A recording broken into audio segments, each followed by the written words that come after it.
and he contributed. He pretty much sent me to prison. So that is the context by which you must always describe that relationship. Yes, I forgave, I moved on, but let us not pretend as if I was in Miami for Thanksgiving and Christmas. Well, I spent a birthday with him, man. I saw a birthday cake. I went again to do a charity event for impoverished youth in London. So let us not lose sight of what the cold hard facts are. This was not someone who I vacationed with and who he and I enjoyed this great intimate relationship of brotherhood. This is someone who destroyed my life. And when you on Drink Champs, you be like, yo, I'm saying no, because you know people said I sound like Big. And then when you talking to the local news media in Belize, you're like, I don't know what these people are discussing. The people want to take me down and I'm the... Cut the shenanigans. You ain't nothing but a penny Annie shyster, a shady car salesman. You ain't nothing but a dressed up fraud. You're not going to use me to leverage your way into the prime minister seat. Shyne shot Julius Jones, and I can prove it to you. I'll bring Julius Jones to the surface to tell y'all himself. What? Dude. LOL. Man, I could not have said that any better. Hi guys, this is Gigi. Welcome to this edition of Pearl Productions Weekend News. That was Natanya Rubin. Natanya Rubin was unfortunately shot on December 27th, 1999 at Club New York in Manhattan. The story goes, Moses Sean Barrow, Sean P. Diddy Combs, Jennifer J.Lo Lopez, and Anthony Wolf Jones, Sean's then bodyguard, were all at Club New York that night on the 27th of December, back in 99. Diddy got into some sort of a scuffle with some Brooklyn gangsters, one in particular named Scar, and shots were fired. Unfortunately, Natanya Rubin was shot in the face, and J.Lo is involved in this incident because she is alleged to have smuggled the gun into the nightclub for Diddy. So J.Lo denies this claim and she was never found guilty, but Shyne was not so lucky. Shyne ended up taking the fall for Diddy. Diddy hired Johnny Cochran. Cochran did not represent Shyne. Shyne had to get his own attorney, but it didn't work out for him because he was convicted by a jury in 2001. So Shyne was a rap artist on the Bad Boy label. Shyne, whose birth name was Jamal Barrow, later changed his name to Moses Michael Levi Barrow. So Shyne was considered Diddy's protege. Currently, however, Shyne is serving as the leader of the opposition in the Belize House of Representatives. After the arrest of Sean Combs last week, Combs' former protege, Shyne, resurfaces to share his thoughts on Combs' new fate. In an interview on a Belize news syndicate, Shyne accused the music mogul of having destroyed his life. But just a couple of years ago, Diddy endorsed Shyne and promoted his political endeavors for the House of Representatives, which in my opinion is why Shyne even got that seat in the House of Representatives. It was because of Diddy. In 2021, Diddy helped in the process for Shyne to be granted a visa to meet with United States senators and members of Congress across the country to establish new relationships between Belize and the United States.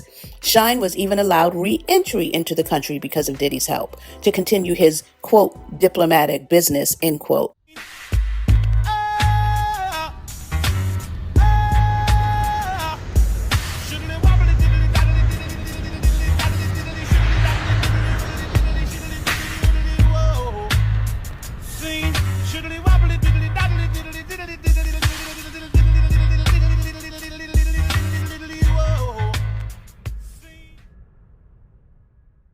Does anybody think that Shyne looks different in every single picture? Or is that just me? I don't know. He certainly sounds different from interview to interview, from station to station, but he looks different to me too. So, Shyne was deported in 2009. Even in 2009, he had been shouting that same story. Diddy set me up. Diddy hired witnesses to testify against me. Bottom line, can you tell me why you're so convinced that what he did amounted to turning his back on you? I mean, you know, what a lot of people didn't understand was it's not a matter of, you know, turning your back on me. Like, how do you call a witness to testify against your comrade? Like, you know, that don't make no sense. And if I'm telling you that she's lying. You understand? The club bouncer we're talking about. Yeah, I'm telling you, this woman is lying.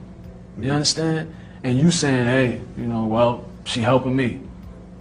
But I'm facing 25 years, and you looking at probation. Yet, Shyne, on the other hand, had been in contact with Diddy since 2009 to the present. And I think it was really weird how Shyne was released from prison in 2009, and then in less than a year, he goes back to Belize after he was deported and becomes the music and goodwill ambassador in 2010. And as recent as 2021, Diddy interviews Shyne, helping to catapult his rise in politics in Belize, because Shyne is, as we speak, becoming one of Belize's most powerful politicians. So see, if Shyne had returned to Belize and never interacted with Diddy again and became a politician, I would believe its authenticity a bit more. But when you're talking about just as recent as 2021, we can see Shyne cozying up to Diddy, calling him his brother, admitting that they have a secret communication route, which probably extends all the way to today. I don't believe it. I believe that Diddy was the reason that you're in that position. You were in your bag. This is what God destined for you to do, which is to lead. And I just want to say how proud of you that I am that you're a leader, bro. And in this world where people don't want to be leaders, they're like, I don't want that pressure on me. I don't want to be a leader. For you to step up and to be a leader is great, man. We gonna really put a lot of light on this issue. I support you. You know, I endorse you. Whatever it is, you know what I'm saying? But I'm proud of you. Thank you for the time. I just wanted to make sure that the people heard it, and also people never seen us really talk, so they even though we've been talking about it. They don't know the brotherly love. Right. So you know, yeah, man. Last person I interviewed was Barack Obama. Now I got to interview the future of Belize. Amen. Shyne, Barrow. Amen. Love. Peace, bruh.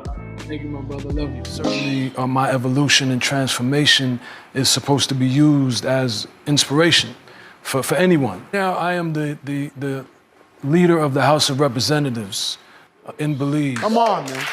Come on! You know, the leader of the party had to resign, the United Democratic Party, which is the party that I was born into. You know, my family helped found the party. There is a vacancy now, and so I'll be running to be the leader of that party, which will allow me to be the next prime minister of Belize when the elections are called. So, did you pay attention to the accent? See, I believe Shyne and Shyne's father, Dean Barrow, both received help from Diddy. I believe they were both influenced by Diddy, by Diddy's influence in the United States and, you know, basically throughout the world. Diddy has a lot of influence, way more influence than I even gave him credit for. So what type of access to Belize did Shyne give to Diddy? So we do know that Stephen Victor of Universal Music Group was working with Shyne to propel artists from Belize and establish the music industry in Belize through Universal Music Group. So we do know that for sure.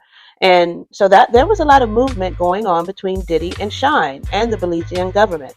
We also know that Shyne was the illegitimate child of the former Prime Minister Dean Barrow. The former Prime Minister Dean Barrow was married. According to Shyne, he and his mom basically they lived in the Bronx in New York. Shyne was raised in New York. I want you to listen to this snippet because it talks about some of the things that the former Prime Minister Dean Barrow was accused of once he was finally ousted of the office of Prime Minister. We did more investigation, and we started from since he became Prime Minister from 2008, and we made a log of all the supplementary allocations that have been done from 2008 to 2018, and it adds up to about $1.3 billion that he has been spending unlawfully. meaning that he is not abiding by the Constitution of Belize and he's not abiding by the Finance and Audit Reform Act that was passed. And so there are various justifications as to why the claim was being done. One was in the case of 2012-2013 in the Auditor General's report, she states that $90 million were spent without even having a warrant. So that's number one, a blatant concern for us. And there are other situations where he has done supplemental. Belize is a whole nother country. It's in Central America. It's the only country in Central America where English is the national language. And so isn't that funny? Fun fact. Isn't it funny that Belize in Central America, their official language is English, and the United States of America does not have an official language? Isn't that interesting? Yet we think it's English, but again, fun fact, the United States of America does not have an official language. Another fun fact, Shyne's father was the first Black Prime Minister of Belize. The Honorable Dean Barrow was sworn into office in 2008, 1 year before Shyne was released from prison. And according to this new indictment in the Southern District of New York, Diddy was running an organized criminal enterprise from 2008 to present. So the Southern District of New York has established that Diddy's enterprise was corrupt and patterns of racketeering are apparent. So they gauged the timeline of Diddy's corrupt organization from 2008 to the present. The same timeline of both Dean Barrow and Shyne Barrow's political reign. So exactly what is this diplomatic business that allowed Shyne to gain re-entry into the United States? According to the new Prime Minister of Belize, Shyne's father misappropriated like billions of dollars. And so the United Democratic Party also transferred control of utilities to the state, leaving many in Belize dissatisfied with the U.D.P. The people of Belize are heavily supporting the People's United Party and backing away from the U.D.P. Shyne publicly denouncing Diddy, saying that he destroyed his life, yet admitting that they still secretly talk behind the scenes. That is total political theater. So did he destroy your life, or is he crafting it as you go? People are stepping down from their positions and everything. So I'm interested to see if Shyne is going to have to step down from his. I mean, maybe Shyne will come forth with damning information against Diddy. I don't know. I really believe that he'll linger in the background like he's doing right now, secretly keeping Diddy in his back pocket for a rainy day. But everyone benefiting from Diddy's reign is about to be scrutinized. And the thing about RICO cases, they don't follow the same strict guidelines as other cases. You know, RICO cases have more freedom, there's more leverage, there's more range. And so I look forward to seeing how this is going to unfold. I mean, they claimed to have locked Diddy up, and you can't have a RICO case without co-conspirators. So Diddy isn't the only one. Who's next? I don't know. It might have to be Florida that will be the jurisdiction that investigates the relationship between Diddy and the country of Belize. But you just can't overlook it. You can't overlook the leaders of that country being so closely tied to Diddy. Most of the people out here, they want to see these tapes and all of these stars and their sexual exploits. But there's some of us who just want to know the truth.